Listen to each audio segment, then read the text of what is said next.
Welcome to the sleepy underworld, a place where romance blooms, magic sparkles, and timeless fairy tales are reimagined for the dreamers of today. From heart-stirring romances to spellbinding adventures, every story is a soothing escape into a realm of love, wonder, and charm. So curl up, press play, and let us carry you away to the land of dreams. Don't forget to like this video, subscribe to the channel, and leave a comment. We'd love to know in what part of the world you are watching and what is your favorite tip for a good night's sleep. Thank you for watching and enjoy the video.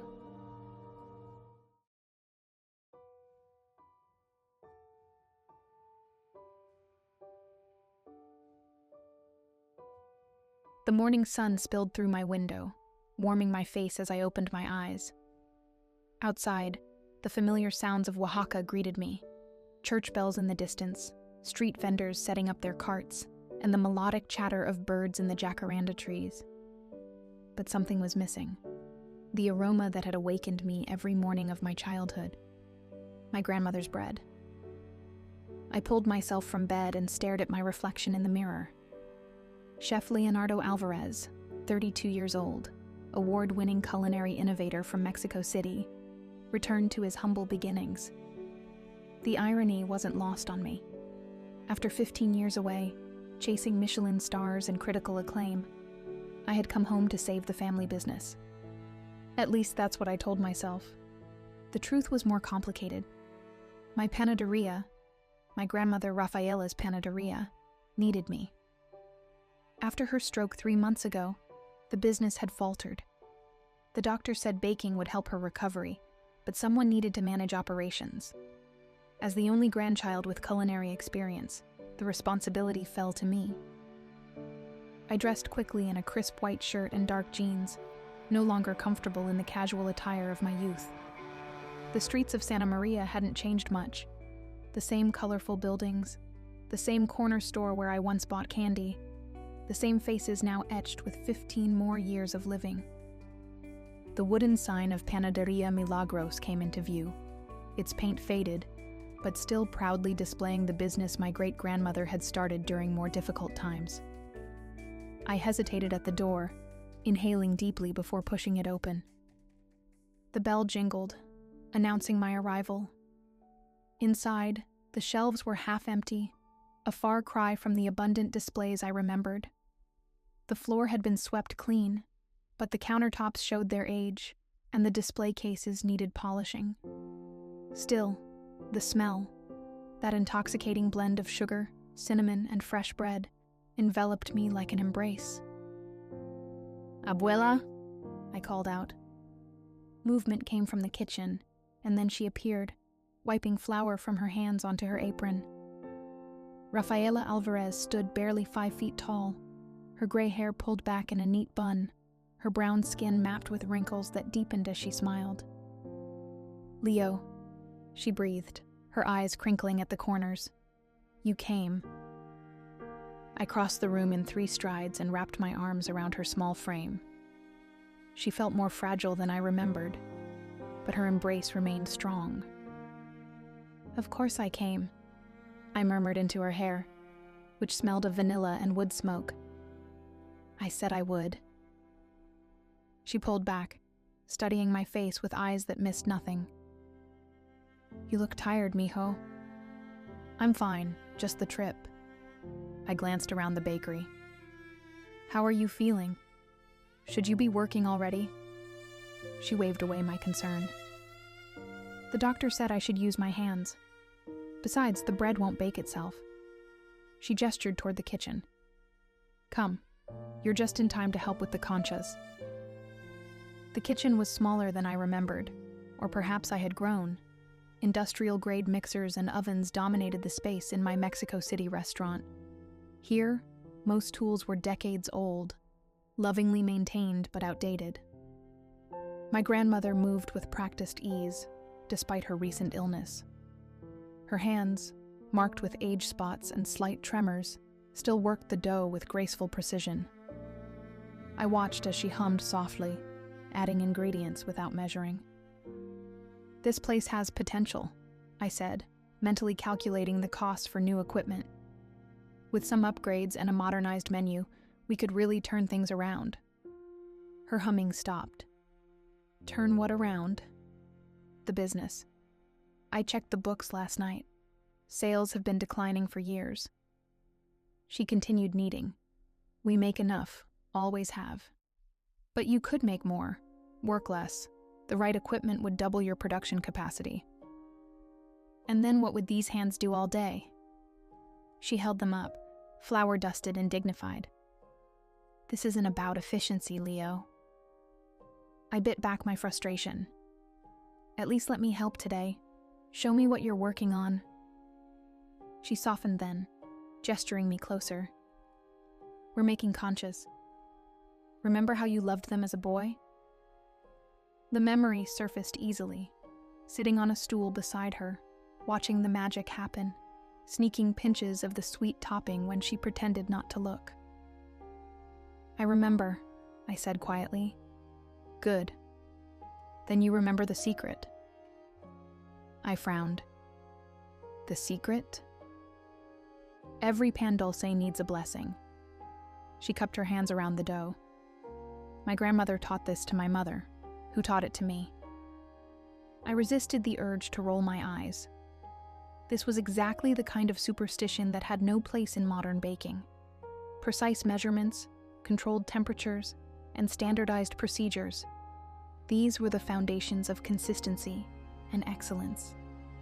Abuela, Shh, she interrupted. Watch. She closed her eyes and whispered words I couldn't quite catch, her lips moving in what looked like a prayer. Her hands caressed the dough with something like reverence. What did you say? I asked when she finished. Her eyes twinkled. That's between me and the bread, and someday between you and the bread. I pushed down my skepticism. Let me help you with the rest. You shouldn't overdo it. For the remainder of the morning, we worked side by side. Despite my training, I found myself following her lead, adjusting to her rhythms rather than imposing my own. Customers trickled in, each greeting my grandmother with warm familiarity. Many remembered me, expressing delight at my return and pride in my success. Your grandmother never stops talking about you, an elderly woman told me as I handed her a bag of sweet rolls. Her famous grandson, the big city chef. I glanced at my grandmother, who pretended to be busy with the register. I'm just a cook who got lucky, I replied. The woman patted my hand. No such thing as luck in this family, only blessings. By closing time, my back ached from bending over the 2 short counters, and my fingers were sticky with sugar and dough. Yet I felt a peculiar satisfaction, different from the adrenaline rush of a successful dinner service, more like the quiet contentment of a well-spent day. As I wiped down the counters, my grandmother counted the day's earnings. Not bad, she said, securing the money in an ancient lockbox. Better than yesterday. It could be better still, I couldn't help saying. I have ideas, Abuela. Let me show you. She regarded me steadily. Tomorrow. Tonight you rest. I'll make dinner. I knew better than to argue. We walked the short distance to her house, my childhood home, in comfortable silence. The evening air carried the scent of charcoal and cooking meat from neighboring houses, and somewhere a radio played a melancholy ranchera. As we approached her gate, a woman emerged from the house next door. The setting sun caught in her dark hair, creating a momentary halo of copper and gold. She smiled in recognition. Doña Rafaela, she called, approaching us. How are you feeling today? Better every day, Elena, my grandmother replied. She gestured to me with unmistakable pride. My grandson, Leonardo. He's come to help with the panaderia. The woman turned her gaze to me, and something shifted in the evening air. Her eyes, dark as espresso and just as warm, widened slightly. Leo, she said. Leo Alvarez? I studied her face, searching for a connection to my past. She stood about my height, with delicate features and a gentle curve to her lips. Something familiar stirred in my memory.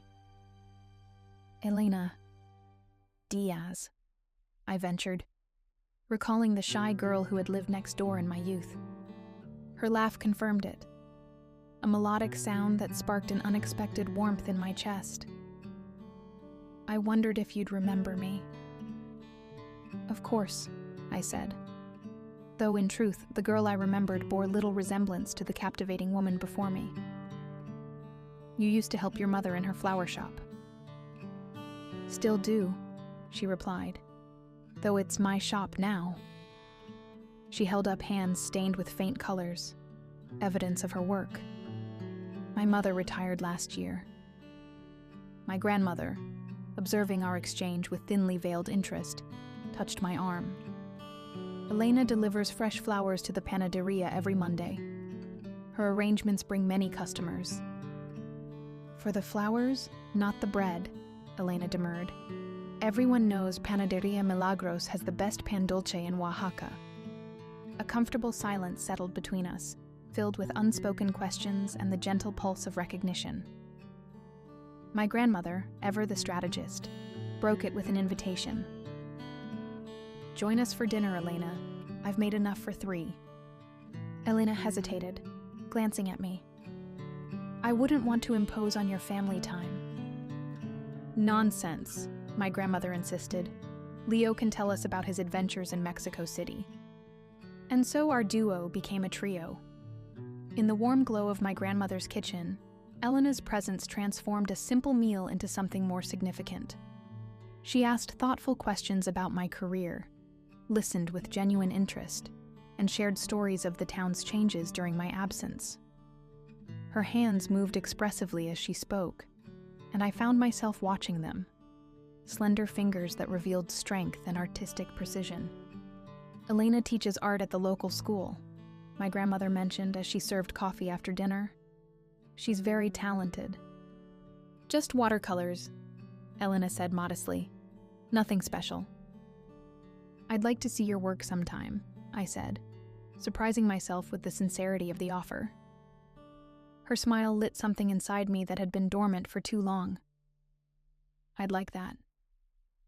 Later, after Elena had returned to her home with a promise to stop by the bakery the next day, my grandmother gave me a knowing look. Elena never married, she said casually, too casually. Many have tried to win her heart. I fought a smile. Abuela, are you matchmaking? She lifted her chin. I'm providing information. What you do with it is your business.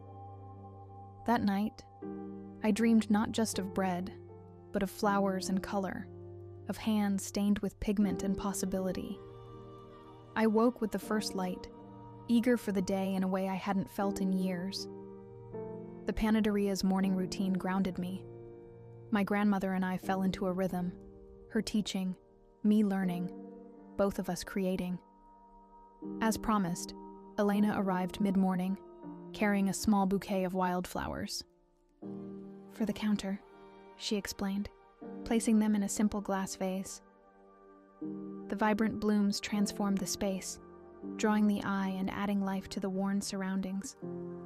I watched her arrange the flowers with the same care my grandmother gave to her dough. You have a gift, I said. She looked up, a hint of color touching her cheeks. It's just practice. Her gaze fell on the tray of bread I was preparing, like you're baking. That's mostly my grandmother's doing. I'm just following instructions. Don't believe him, my grandmother called from the kitchen. He has the touch. He just doesn't know it yet. Elena smiled. The touch? My grandmother believes baking is more magic than science, I explained, keeping my voice low enough that Abuela wouldn't hear my skepticism. And you don't? I hesitated. I believe in technique and precision, measurable elements. And yet, Elena said, adjusting a flower in her arrangement, 2 bakers can follow the exact same recipe and produce entirely different results. How do you explain that? The question lingered after she left, resonating through my day as I worked alongside my grandmother. When we placed our breads in the oven, I found myself wondering about the unmeasurable elements: intention, feeling, and the subtle ways our hands communicated with the dough. Over the next week, a pattern emerged. Mornings and days devoted to the bakery, learning my grandmother's recipes, and implementing small improvements. Evenings often spent with Elena, sometimes at her invitation, sometimes at my grandmother's orchestration. We walked through the town's central plaza, sat on my grandmother's porch watching fireflies dance in the gathering dusk, and talked about art and food and the peculiar mix of longing and belonging that comes from staying rooted in one place. I learned that Elena had studied art in Mexico City, not far from my culinary school, though our paths had never crossed. She had returned to care for her ailing father, intending to leave again after his passing, but found herself increasingly tethered to the community, its rhythms, and needs. Sometimes, she confided one evening as we sat beneath a jacaranda tree in full bloom, I wonder about the life I might have had in the city. Do you regret staying? I asked, watching the play of moonlight across her features. She considered this. No, but I wonder, don't you? About the roads not taken? The question pierced deeper than she could know. I thought of my restaurant in Mexico City, the acclaim I'd worked so hard to achieve, the emptiness that had followed. Success without connection had proved a hollow victory. More and more, I admitted. Our conversation drifted to lighter topics, but something had shifted between us, a recognition of shared questions, of parallel journeys diverging and converging. When I walked her home that night, her hand found mine in the darkness, our fingers intertwining with natural ease. At her door, we hesitated in that ancient dance of attraction and uncertainty. Will you show me your studio tomorrow? I asked, reluctant to end our evening. After the bakery closes, she promised. Her eyes held mine, and in them, I saw a reflection of my own desire. Not just physical attraction, though that simmered between us, but a deeper yearning for connection, for understanding. I touched her cheek gently, my thumb tracing the curve of her smile. She leaned into the touch, her eyes closing briefly. Good night, Leonardo, she whispered, my name on her lips a kind of invocation. Good night, Elena, I replied, forcing myself to step back, to give her space and time. Some things, like bread and relationships, couldn't be rushed. The following day stretched endlessly, my attention split between the tasks at hand and the evening to come. My grandmother, observant as ever, noticed my distraction. The bread knows when your mind wanders, she chided gently. It feels neglected. I laughed. The bread has no feelings, abuela. No? She pressed my hands into the dough we were kneading. Then why does it respond differently to different hands? Feel how it changes, how it yields. I focused on the sensation, the slight resistance giving way to elasticity, the warmth emanating from the living yeast, the subtle transformation occurring beneath my fingertips. For a moment, I almost felt what she described, a connection beyond the physical, a communication between the maker and the made. Every creation carries the intention of its creator, she said, watching my expression.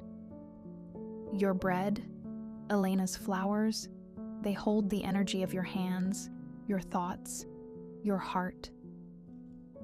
I started to dismiss her words as superstition, but something stopped me. Perhaps the sincerity in her eyes, or the growing awareness that my rational approach to baking had yielded technically perfect, but somehow soulless results. What intention should I give this bread? I asked, surprising myself with the question. Her smile deepened the lines around her eyes. What do you want those who eat it to feel?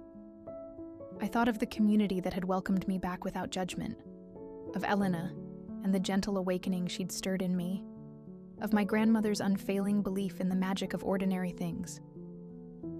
Connection, I said. Remembrance. Joy. She nodded. Then that's your blessing.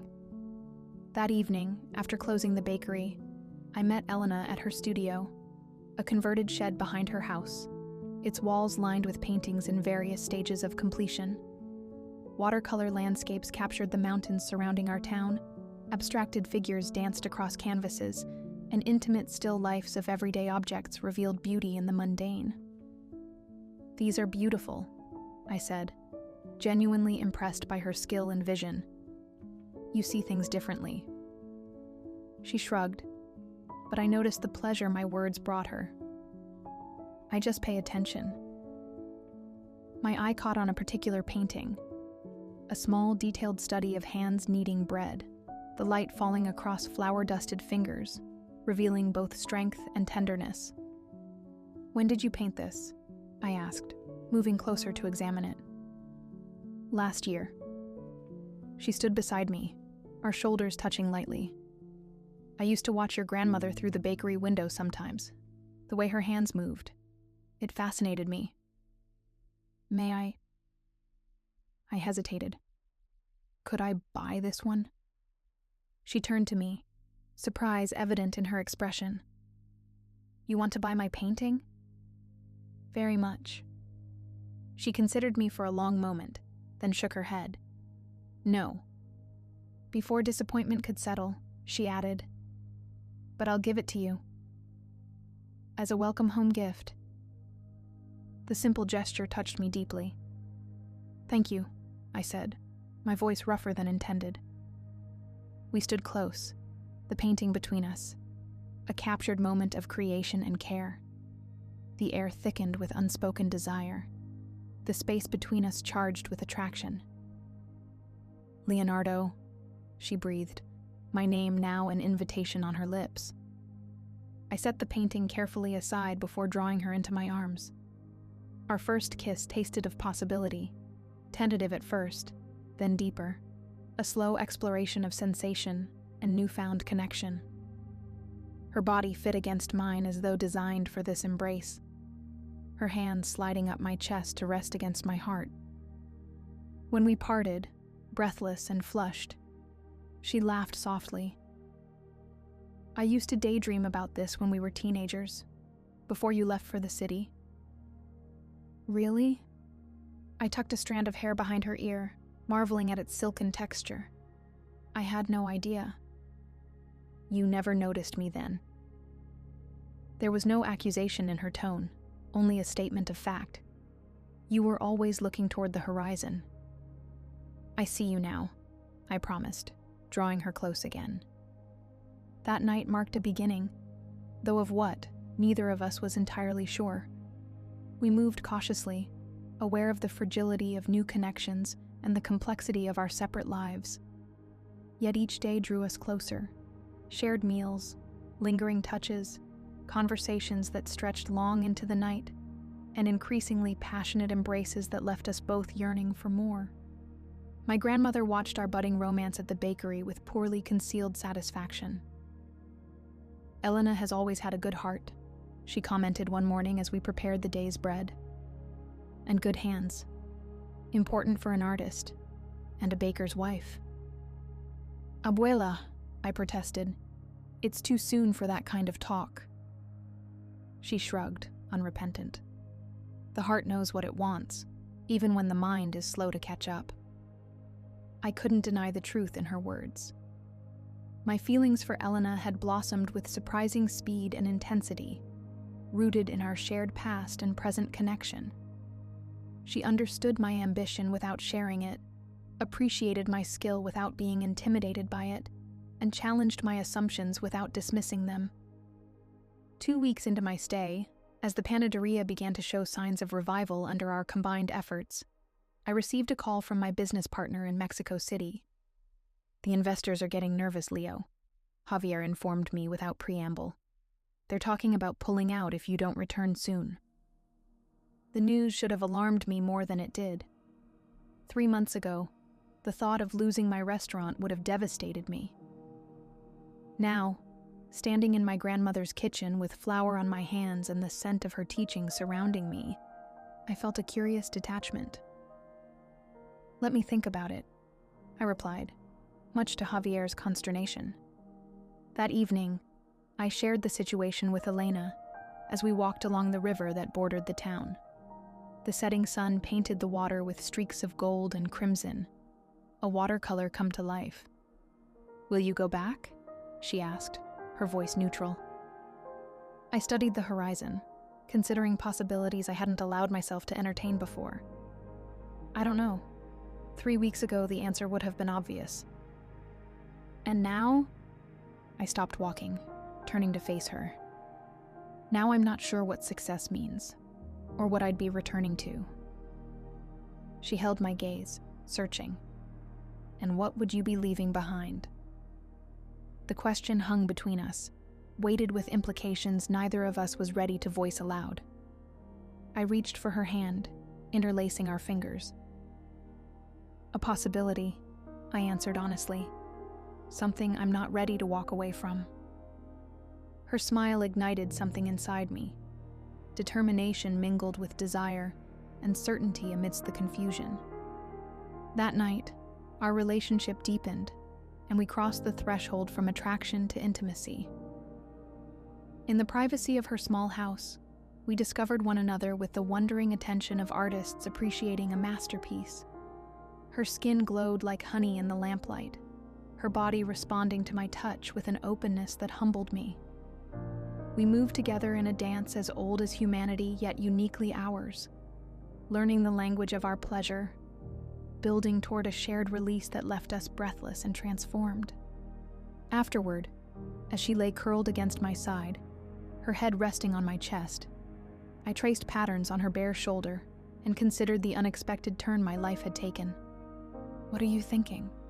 she murmured, pressing a kiss to my collarbone. "That coming home was supposed to be temporary," I replied. "A duty, not a journey." She propped herself up on one elbow, studying my face in the dim light. "And now I'm wondering if leaving was the detour, not the return." She smiled, leaning down to kiss me with such tenderness that my chest ached with emotion. "Whatever you decide," she whispered against my lips. "Make sure it's what your heart truly wants." In the days that followed, as the deadline for my decision loomed, I threw myself into the work of the bakery with renewed purpose. My grandmother's health had improved markedly, her hands steadier, her energy returning, but the business still needed direction. I began to see possibilities that honored her traditions while embracing necessary changes. One afternoon, as we experimented with new flavor combinations, traditional pan dulce infused with local fruits and spices, I noticed my grandmother watching me with an expression I couldn't interpret. "What is it?" I asked, pausing in my work. "You're creating," she said simply, "not just following." I glanced down at the dough before me, realizing she was right. I had moved beyond replication to innovation. "I learned from the best," I replied, earning a smile that warmed me to my core. That evening, seeking clarity, I revisited my grandmother's recipe notebook, the collection of stories and blessings I'd discovered earlier. With a new perspective, I recognized what I'd missed before.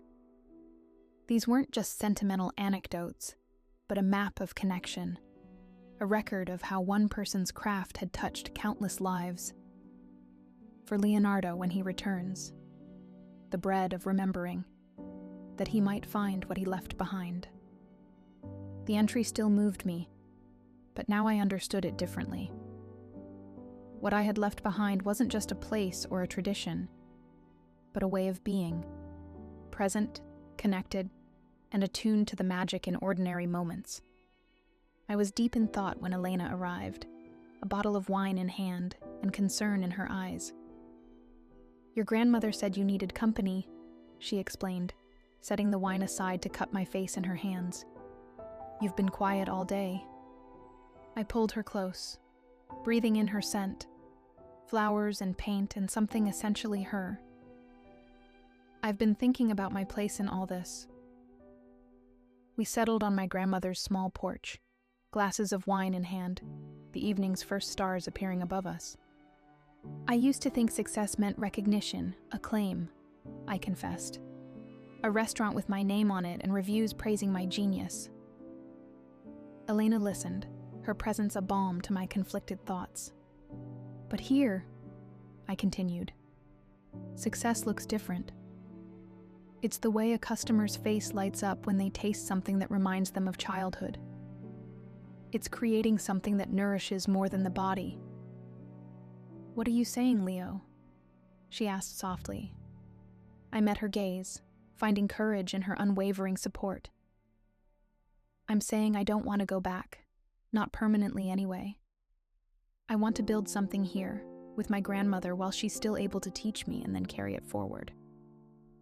The admission lifted a weight I hadn't realized I was carrying. Elena's smile unfurled slowly, like a flower opening to the sun. Are you sure? She pressed. Your restaurant, your career can evolve, I finished for her. Maybe I'll split my time, bring elements of Oaxaca to Mexico City. Or maybe I'll let Javier take over there and focus on transforming Panaderia Milagros into something new while honoring what it's always been. She set her wine aside and moved to sit on my lap, her arms encircling my neck. And us? She whispered. Where do we fit in this vision? I held her gaze, allowing her to see everything I felt. Desire, yes, but also deepening affection, respect, and the seedlings of something that might, with care and time, grow into love. At the center, I answered truthfully, if that's what you want. Her kiss was answer enough, a promise sealed with the press of her body against mine, the subtle movement of her hips igniting a fire that had been smoldering since our first night together. We made love beneath the stars, the porch swing creaking rhythmically with our movements, our gasps mingling with the night sounds of crickets and distant music. Her pleasure crested before mine, her body tensing and releasing with a cry muffled against my shoulder. I followed moments later, her name a prayer on my lips. Stay with me tonight, I murmured as we adjusted our clothing, reluctant to break the connection between us. She nodded, her hair falling forward to curtain her flushed face. Every night, if you asked. The statement hung between us. I tilted her chin up, ensuring she saw the sincerity in my expression. Be careful with such offers, I cautioned gently. I might take you up on them. Her smile held no reservation. I'm counting on it. The next morning, I called Javier with my decision. To his credit, after the initial shock, he understood. You found something worth staying for, he said, a statement rather than a question. Someone, I corrected, and something, a different kind of success. The girl from your Instagram posts? The artist? I smiled, thinking of Elena's face as she slept beside me, peaceful and perfect. Yes, and the bakery, my grandmother's legacy. Well, Javier sighed, at least promise you'll come back long enough to train your replacement and say a proper goodbye. The investors will be more amenable if you help with the transition.